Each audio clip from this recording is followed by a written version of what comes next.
We will be commencing our next segment for today's event.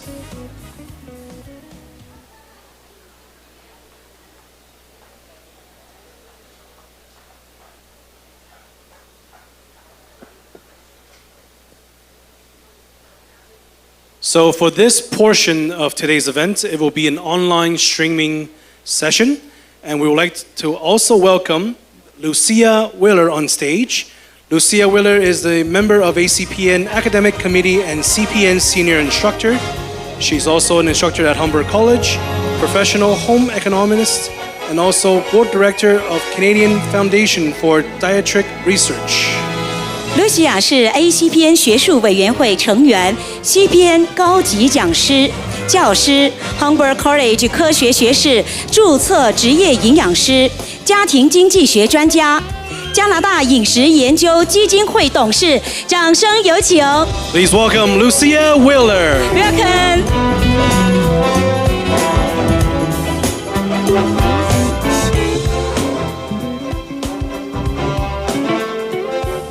Good afternoon, everyone. After that beautiful cake, we're just delighted to see you all come back. So thank you for having me speak today and the welcome introduction. I'm Lucia Weiler, and it's really so nice to be here with you today. Thank you to Carrie and ACPN for inviting me to be your speaker. So as it was mentioned, I'm faculty at Humber College in Toronto, where I teach the next generation of nutrition and culinary professionals. I'm an award-winning registered dietitian, professional home economist, and as a licensed healthcare professional, I counsel clients in nutrition therapy. My job is to offer life-changing advice. I'm the co-founder of Nutrition for Non-Nutritionists, an agency established 15 years ago. My business partner and I worked with over 35 local, national, and international organizations to help shape the future of healthy eating for Canadians. Our one-of-a-kind Nutrition for Non-Nutritionists courses have reached hundreds of professionals around the globe. I'm a leader in my profession of dietetics and have been honored to serve as board director for Dietitians of Canada and the Canadian Foundation for Dietetic Research. So before we get started, let's have a little activity. Please raise your hand if you love food. Who loves food? Everybody loves food. And it's great to see that you do, because I love food too, and our love of food unites us all. That's what we share. So in today's presentation, we'll talk about life cycle management. What it is, why is it important? We'll build connections between professionals, discuss daily life and wellness needs, and explore 4 case studies with scientific diagnosis and health and wellness advice. I noted some biomarkers in the nutrition management advice, and we'll end with an opportunity to ask questions. So are you ready to get started? Awesome. So life cycle management is a most important topic for ACPN. Let's take a look at what it is and why it matters in wellness management. So on this side, you see the lifestyle or the life cycle stages, which are several, and it actually starts in the womb as a fetus. And it's important to understand that life cycle in our lives is important for health concepts. When we define the life cycle, the series of changes that people go through over time, it has 6 main stages, as you can see in the diagram. The unborn human fetus, a baby, a child, a teenager, an adult, and an older adult. And although we describe the human life cycle in stages, people are continually and gradually changing day to day, cycling through these stages. And managing wellness scientifically through the lifestyle cycle can be understood as an overall framework that defines the criteria and expectations based on our life cycle stage. It can be really helpful to assess people's nutritional needs according to their current position within the life cycle. So consider for a moment your own life cycle stage. How do you think a health professional can help you manage your wellness and nutritional needs? How would you build connections between professionals and your daily wellness needs? An important tool for nutrition assessment and nutrient needs is the scientific dietary reference intakes, and we call them the DRIs. The DRIs are developed and published by the Institute of Medicine, which are established by both Canadian and American scientists through a unique review process by the US National Academies, which is an independent, non-governmental body. The DRIs represent the most current scientific knowledge on nutrient needs of a healthy population. Please note that individual requirements may be higher or lower than the DRIs. On the DRI chart that you see behind me, the green column shows you some groupings or stages of the DRI. In this example, there are nutrient intake levels for infants, children, adult males and females, pregnant women, which includes the fetus's needs, and lactation. The different life cycle stages have different nutrient needs. As a professional dietitian's nutrition assessment includes the different stages of the life cycle, the DRI, and much more. For example, the types of foods a person eats, their dietary pattern, lifestyle choices are also important to know in addition to the DRI. So how many of you had blood tests done before? Raise your hand. Who's had blood tests? We all had. And these are examples of biomarkers which assess objective biochemical information that indicates something about your health. By definition, biomarkers are various types of molecules such as DNA, proteins, or hormones found in body fluids or tissues used to assess your health status. Different biomarkers may be used in different life stages to assess wellness. So let's take a look at some nutrition-related examples of biomarkers. So nutritional biomarkers are used for three areas, and you can see the biomarker groupings in the first column of this table. One is to identify dietary exposure, nutritional adequacy and deficiency, and our earlier speaker talked about dietary or other exposure. Another use for nutritional biomarker is to assess nutritional status, and the third one is to assess a state of health or disease.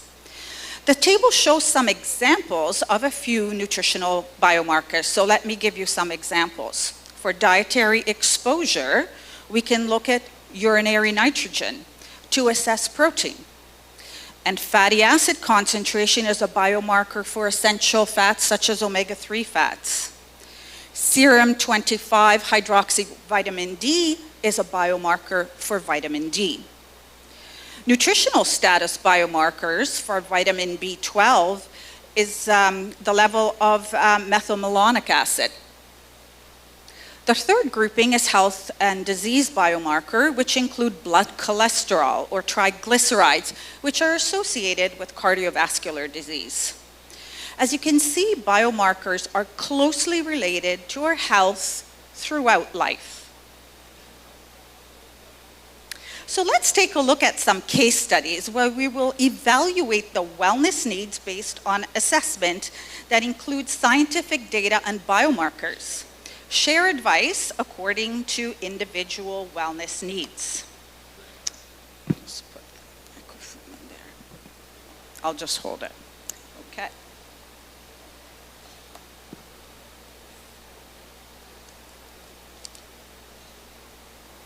So as the nutrition assessment is a systematic approach to collect, classify, and synthesize important and relevant data needed to identify nutrition-related problems and their causes. So these are based on factors such as psychology, food, functional nutrients, natural health products, functional properties, and lifestyle. To manage wellness based on science, the Academy of Nutrition Care process has 4 stages. First, nutrition assessment, where we collect data to identify nutrition-related problems, their causes, food nutrition-related history, anthropometric measurements, biochemical, biomarker data, and physical findings. The second stage is a nutrition diagnosis, food intake, clinical, behavioral, environmental problems. And the practitioner identifies the nutrition problem. The third stage is nutrition intervention, which is the action plan based on steps 1 and 2. And in the action, we resolve or improve the identified nutrition problem, considering food and nutrition delivery, education, counseling, and collaborative care. And last but not least, there's a nutrition monitoring and evaluation stage. So as dietitians, this health management is based on these 4 steps of nutrition management.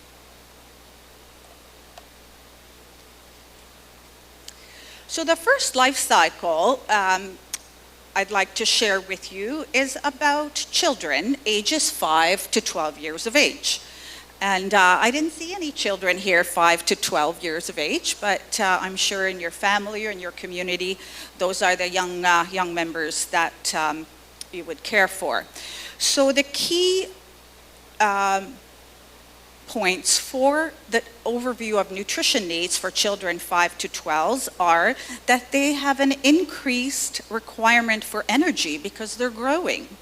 Protein, essential fatty acids. The key nutrients of concern, based on the most current research for this group, is iron, calcium, vitamin D, fluoride, and fiber.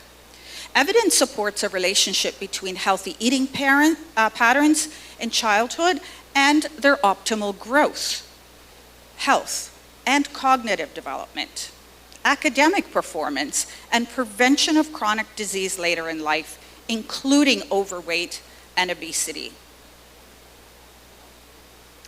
So here is an example of a young child, Ajay. He's 8 years old. And his story is that he loves playing soccer. He's a picky eater. He does not want to try new foods. He doesn't always eat his packed lunch at school and is tired when he comes home. And I can tell you, as a mom of 3 kids, I've seen this happen. And when your child comes home after school and they're tired and grumpy, it's not a good place to be. So the mom, Tanya, works full-time. She makes dinners, school lunches every night, and she struggles to get a meal that everyone will enjoy and pack lunches that Ajay will eat at school. So as a dietitian, our job is to assess the situation and spot the problem. So here's the problem. Tanya says she's frustrated trying to make family meals that everyone will eat. She'd like to end the mealtime madness, and she's not sure where to start.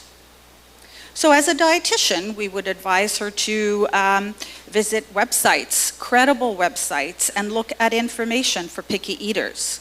And when she does, she will discover that up to 35% of toddlers and preschoolers are described by their parents as picky eaters. So they will not eat everything that's put in front of them. And the research also shows that it can take 8 to 15 tastes or more before a child will try a new food. So parents and children have different jobs at mealtimes. And as a dietitian, I love this tool, which describes the responsibility of eating and feeding. Does anyone know what that is? What is a parent's responsibility and what is the child's responsibility? I wish I knew this when my kids were young. I came upon this research a little bit later in life, but I tell you, it works. So the role of parents is to decide what is going to be served and when. The child job is to decide whether or not they're going to eat and how much. So this is very important because it builds a healthy relationship with food. It trusts that children know when they're hungry and what they will eat. And it does not use food as a bribe. It simply offers wholesome, nutritious food to the family, and children will choose to eat from that offering as much as they need for their bodies. And we have to trust our bodies as children and as adults that we will feed our bodies with the foods that nourish us most. So as a dietitian, we suggest Tanya seek some support. And when she does, she feels better knowing that she's not alone. She's not the only mom with picky eaters. And if she wants to know more about making mealtime more pleasurable, she can find a dietitian in her area. Okay, so the next group are teenagers, and I see some here, young reporters, right? So the next life cycle is the need of teens, aged 13 to 19. So their increased requirements are energy, protein, calcium, phosphorus, magnesium, and zinc for females. The transition from childhood to adolescence has been identified as a time when eating habits are very vulnerable to change. This is largely a result of influences that come beyond the family. Eating should be joyful, not a source of everyday frustration and confusion. So if your teenager is fighting with food, spot the problem, get the facts, and seek support. So let's meet Alia. She's a teen. She's 16 years old, and she has tried following online nutrition advice. What she's heard from friends on social media, but she hasn't found it to be helpful to reach her goals. She's trying to find reliable online information about food and nutrition, and she wants facts she can trust. So as a dietitian, we spot the problem, and it is that there's so much nutrition information online. How can a young person tell if something is a fad? They don't know what to believe. So the dietitian pro tips for food facts is to separate food fact from fiction. Investigate the source. Is it credible? Is it based on science? Are the claims based on one study that may draw the wrong conclusion? Or do they have facts that sound too good to be true? Does information come from personal opinion and belief, or is it true scientific data? So seek support, and Alia learns that she should not trust everyone who has an opinion about food and nutrition. She learned about nutrition facts label at school, and she will consult a licensed regulated healthcare professional for advice. You can see an example of the nutrition facts table found on Canadian foods on the slide here, and there are 13 nutrients that are listed along with the percent daily value.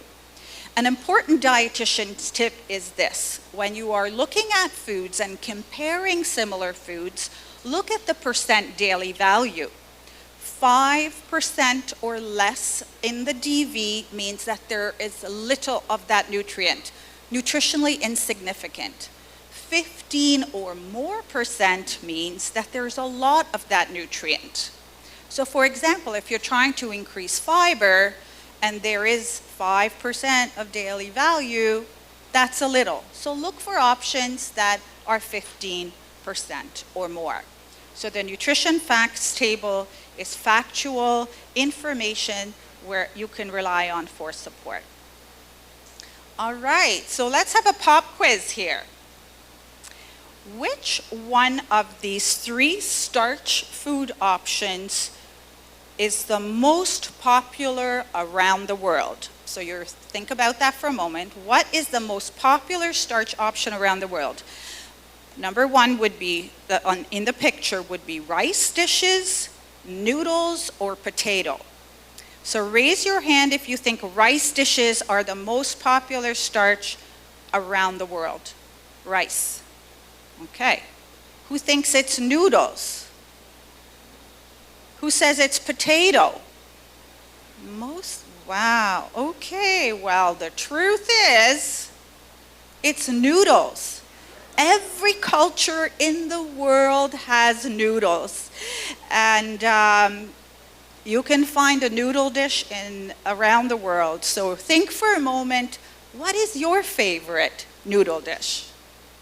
And this data, in case you're wondering, comes from McCormick's Global Chef and Culinary Research. So go noodles. All right, the third life cycle that we'll look at today is the needs of adults. So these are adults 19 to 65 years of age, all adults. And the key nutrients of public health concern are too much saturated fat, sodium, and sugars. And if you need to remember it, it's the 3 S's. The 3 S's is what we are concerned about: saturated fat, sodium, and sugars. There will be a quiz at the end. So the 3 S's for adult nutrients of public health concern. We're also concerned about the lack of fiber, potassium, calcium, iron, and vitamin D. In early adulthood, which is 19 to 50 years old, there is an increased requirement for males compared to females in vitamin C, K, B1, B2, B3, choline, magnesium, zinc, chromium, and manganese. And you will find these numbers correspond with the DRI tables. There's also an increased requirement for females compared with males in iron. In middle age, 50 plus years of age, the increased requirements for vitamin D and B6, vitamin D supplement, 400 to 1,000 international units a day is recommended. So here's Samuel. He's an adult, 50 years of age, and he has type 2 diabetes. And I understand you spoke quite a bit about type 2 diabetes this morning. So Samuel struggles when he needs to make food choices because he's unsure how certain foods affect his blood sugar levels. He particularly has trouble when he's eating out. And at restaurants or a food court. And he knows he needs to manage some change in his diet, but he's not sure where to start. So the problem, as a dietitian, we identify that this person has diabetes, overwhelmed by everyday food decisions at home and when eating out.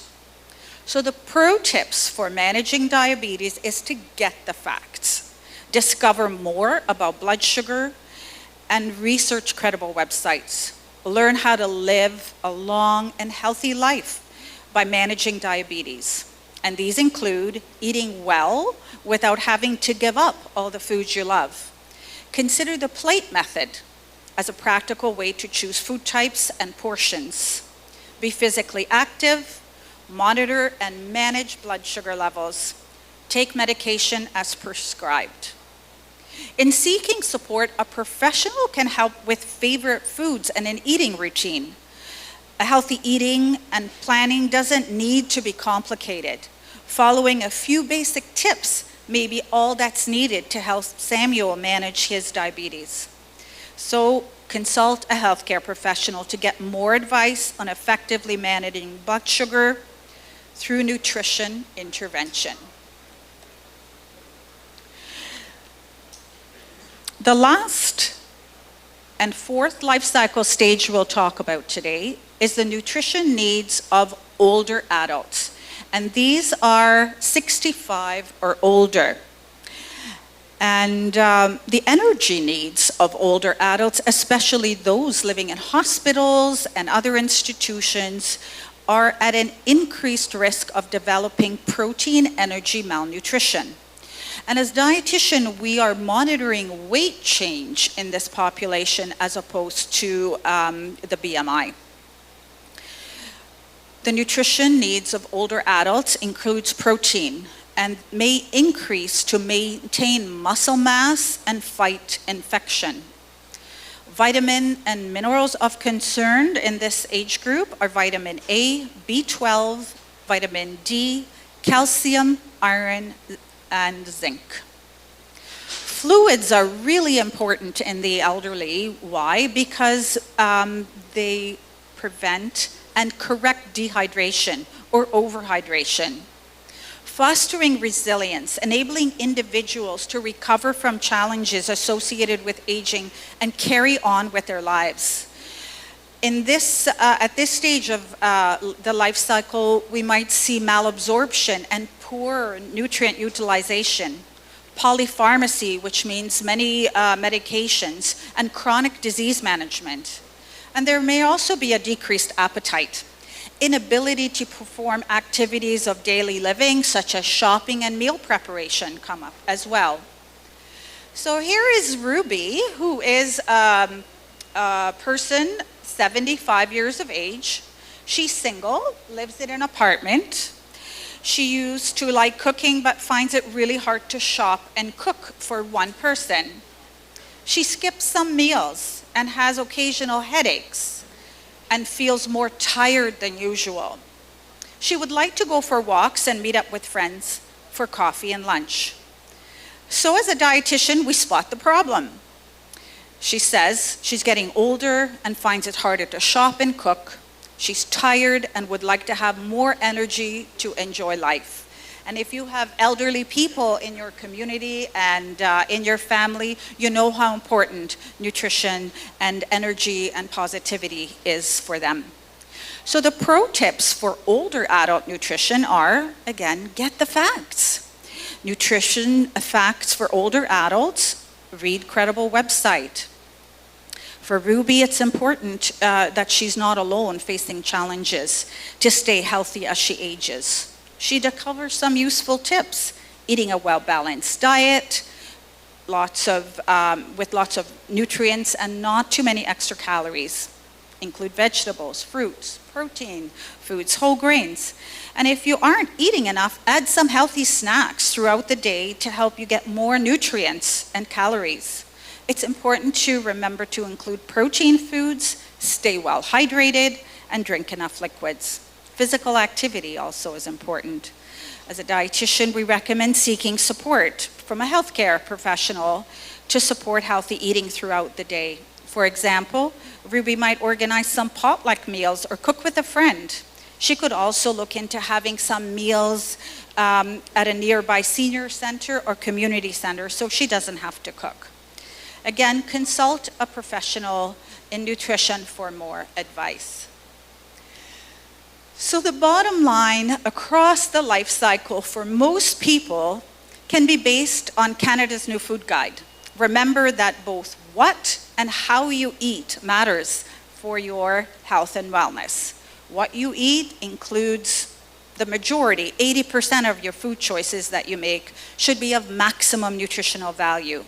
Enjoy enough vegetables, fruits, and proteins. Make them half your plate. Look for ways to reduce the 3 S's, sugar, sodium, and saturated fat content in all the foods that you eat. These are the nutrients of public health concerns, as we mentioned before. So how you eat is important. Enjoying your cultural foods that reflect your community's unique heritage and culture, and practice mindful eating habits. Notice and honor your hunger.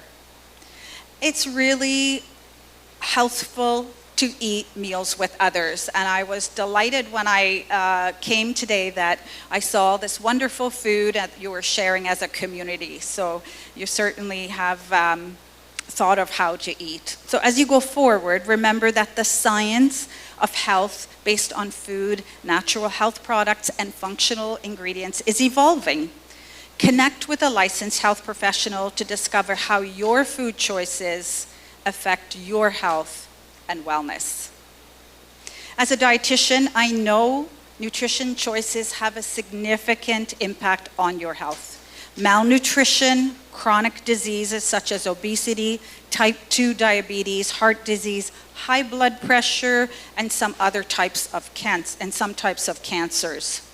If you'd like to discover more about nutrition, including biomarkers, you're welcome to join our life cycle management program today, and you can sign up and reserve your spot at the ACPN website. So thank you to everyone at ACPN for taking leadership role in providing nutrition education for healthier food choices in your communities. It's been an honor to work on this project with you. Thank you for your time, and if it permits, I'm happy to take a couple of questions.